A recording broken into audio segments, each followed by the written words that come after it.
राम राम दोस्तों, स्वागत है हमारे YouTube चैनल में। आशा करता हूं कि आप सब स्वस्थ होंगे, आपका पशुधन भी स्वस्थ होगा। पहली बार हमारे चैनल पे अगर आए हैं तो हमारे चैनल को सब्सक्राइब करें, वीडियो अच्छी लगे तो लाइक करें और नॉलेज अच्छी लगे तो अपने दोस्तों को भी शेयरिंग करें। आज का हमारा टॉपिक है ट्रांजिशन पीरियड। ट्रांजिशन पीरियड क्या होता है, यह ब्याने के 21 दिन पहले और 21 दिन बाद के समय के बारे में हम आपको आज बताएंगे। अगर हमने यह 21 दिनों का पीरियड अगर मैनेज कर लिया तो समझ लो हमने पशुधन या पशुपालन में हमने आधी महारत हासिल कर ली। 21 दिन बाद और 21 दिन पहले का समय मोटा-मोटा मान लो तो यह 50 दिन का समय होता है, जो कि ब्याने के 21 दिन पहले और ब्याने के 21 दिन बाद का समय होता है। ये प्रोसेस अगर हमने सीख ली 21 दिनों की, तो हमारा पशु बहुत सारी बीमारियों से बच जाएगा। उसे उसमें रिटेशन ऑफ प्लेसेंटा नहीं होगी, जेर फंसने की बीमारी नहीं होगी, मिल्क फीवर नहीं होगा, कीटोसिस नहीं होगा, मैट्राइटिस नहीं होगी, जिसकी वजह से बच्चेदानी का संक्रमण नहीं होगा। गाय इस स्थिति में खाना पीना ना छोड़े, जो बढ़िया से उसका मैनेजमेंट हो जाए और वह आगे आकर अच्छा दूध दे। Transition period management. ब्याने के 21 दिन पहले और 21 दिन बाद की कहानी तब शुरू होती है जब हमने अपने पशु का दूध सुखा लिया और उसे ड्राई कर लिया। ये तब समय होता है जब हमारे पशु का लगभग 2 महीने बचते हैं। हमने दूध लेना बंद कर दिया है और लगभग इसके 30 दिन बचते हैं। ड्राई करने के बाद लगभग उसके 30 दिन बचते हैं। ये उस समय का समय होता है, इसे हम ड्राई पीरियड बोलते हैं। इस दौरान अडर का डेवलपमेंट होता है और लेवे का इलॉन्गेशन होता है। क्योंकि इस दौरान लेवे का इवोल्यूशन होने लगता है, वहाँ पर ये तैयारी चलनी शुरू हो जाती है, क्योंकि बच्चा आने वाला होता है। अगला बच्चा जो आने वाला होता है उसकी तैयारियां शुरू हो जाती हैं, बहुत सारी चीज़ें। इस दौरान पशु अपने अडर की ओवर हीलिंग भी शुरू कर देता है, जो कि नसों की दिक्कतें होती हैं, वो सब सारी चीज़ें रूमन के लिए वफिंग और रेस्टिंग का टाइम मिल जाता है। यह बात हम ड्राई पीरियड की कर रहे हैं, जो कि 30 दिनों की होती है, पर हमें तो 21 दिनों का मैनेजमेंट करना है कि 21 दिनों में हम ऐसा क्या करें कि हमारा पशु बहुत सारी बीमारियों से बच जाए।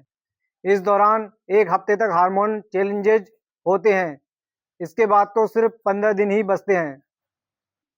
इस दौरान मुख्य रूप से प्रेगनेंसी हार्मोन का लेवल धीरे धीरे गिरने लगता है, क्योंकि इस दौरान प्रोजेस्टेरॉन का लेवल घटेगा और एस्ट्रोजन का लेवल बढ़ेगा, PGF2 अल्फा का लेवल बढ़ेगा। इस दौरान हमें ब्याने के 15 दिन पहले प्रेगनेंसी यानी कि प्रोजेस्टेरॉन हार्मोन नहीं लगाना चाहिए, इसे हमें अवॉइड करना चाहिए। अगर आपके पशु को प्रोलैप्स भी हो रहा हो तो भी इसे अवॉइड करना चाहिए, क्योंकि प्रोजेस्टेरॉन के डाउनफॉल का समय आ रहा है और अगर अलग से हम इसे प्रोजेस्टेरॉन देंगे तो डिले काविंग हो सकती है। पशु ब्याना तो चाह रहा है पर वह ब्या नहीं पाएगा और उसका टाइम आगे बढ़ जाएगा। पशु ब्याना तो चाहेगा पर वह ब्या नहीं पाएगा और उसकी सर्विक्स एकदम टाइट हो जाएगी, हार्ड हो जाएगी और उसका मुंह खुल नहीं पाएगा। तो उसे खोलने के लिए हमें अलग से इंजेक्शन लगाने पड़ेंगे, अलग से डाइट देनी पड़ेगी, जिसकी दवाई देनी पड़ेगी, तभी सर्विक्स का मुंह खुलेगा और बच्चा बाहर आएगा। ये बात तो हुई हार्मोनल चेंजेस की। हमें इस पीरियड में पशु के रूमन को भी, जो कि पशु के पेट का मुख्य रूप से हिस्सा है, उसे इस प्रकार एडजस्ट करेंगे कि वह ब्या जाए और अच्छे से खाता रहे और ब्याने के बाद काफ़ी अच्छा दूध दे। क्योंकि ब्याने के बाद हम उसे बहुत सारी चीज़ें देंगे, अच्छी अच्छी चीज़ें देंगे, अनाज भी देंगे, खल भी देंगे, प्रोटीन डाइट भी देंगे, जिसकी वजह से वह अच्छा दूध दे। हम चाहेंगे कि वह बहुत शानदार दूध दे, लेकिन हमें उसे ब्याने से 21 दिन पहले हाई एनर्जी डाइट देनी है। कुछ लोग सोचते हैं कि हम ब्याने के बाद उसे फीड खिलाएंगे। जो फीड हमें ब्याने के बाद फीड खिलाएंगे उसे हमें 21 दिन पहले ही धीरे धीरे शुरू कर देना है। बाजार से बहुत सारे फीड ट्रांजिशन के नाम से आते हैं, हम उसे भी दे सकते हैं। हमें अपने पशु को इस प्रकार से एडजस्ट करना है कि वह जिस दिन ब्या रहा हो और ब्याने के बाद वही खा रहा हो, जिसे हम 21 दिन पहले से दे रहे हैं, वह वही राशन खा रहा हो। हमें वही राशन देना है और हमें हाई एनर्जी रिच राशन देना है, क्योंकि उस टाइम बच्चा के काविंग होने वाली होती है और पेट में बहुत कम जगह बचती है, जिसे हमें कम खिलाकर उसे हाई एनर्जी डाइट देनी चाहिए, क्योंकि रोमन पैपिला का इलॉन्गेशन होगा और रूमन का स्टिमुलेशन होगा और पी क्राइटेनेशन की प्रोसेस शुरू होगी। पशु को हमें एनानिक साल्ट के साथ हाई एनर्जी डाइट देनी है, उसे एसिडिक डाइट देनी है, माइनस चार्ज वाली डाइट देनी है, उसे नेगेटिव चार्ज वाली डाइट देनी है। केमिस्ट्री में दो तरह के चार्ज होते हैं, एक पॉजिटिव एक नेगेटिव। नेगेटिव यानी कि एनायन, पॉजिटिव यानी कि कैटाइन। नेगेटिव एसिडिक वैल्यू को शो करेगा और पॉजिटिव एल्काइन वैल्यू को शो करेगा। हमें अपने पशु को नेगेटिव डाइट यानी कि एसिडिक डाइट देनी है।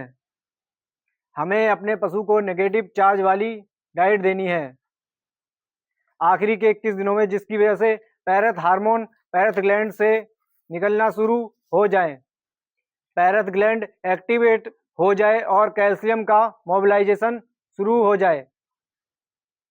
कैल्शियम मोबिलाइजेशन शुरू हो और बॉडी डिपो से ब्लड की तरफ कैल्शियम मोबिलाइजेशन की प्रोसेस को स्मूथली टैंक करे, जिसके लिए हमें हाई एनर्जी वाली एसिडिक डाइट देनी होगी।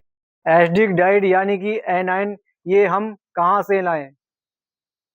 बाजार में बहुत सारी कंपनियां के प्रोडक्ट 21 दिनों से पहले जो आते हैं, बहुत सारी कंपनियां बाजार में ये बेच रही हैं, जो वो कहती हैं कि इसमें एनान साल्ट होगा और बहुत सारी बीमारियां जो ब्याते समय होती हैं, जैसे कि retention of placenta, milk fever, ketosis, ऐसी बीमारी नहीं होंगी।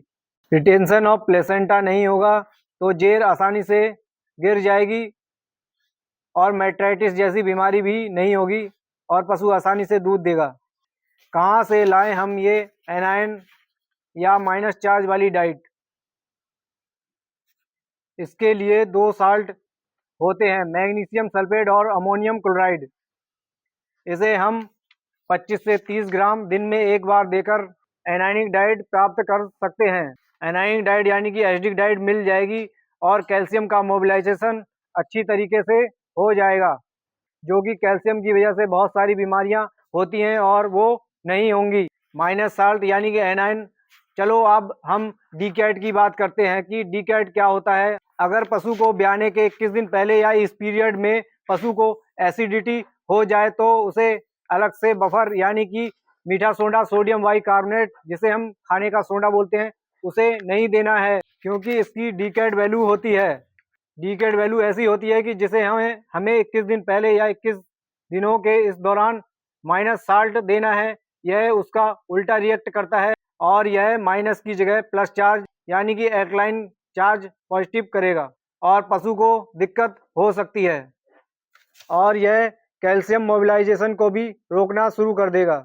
इसी प्रोसेस को करने में दिक्कत होगी, कैल्शियम मोबिलाइजेशन की प्रोसेस को करने में यह दिक्कत करेगा। इसकी जगह हमें अमोनियम क्लोराइड और मैग्नीशियम सल्फेट देना है।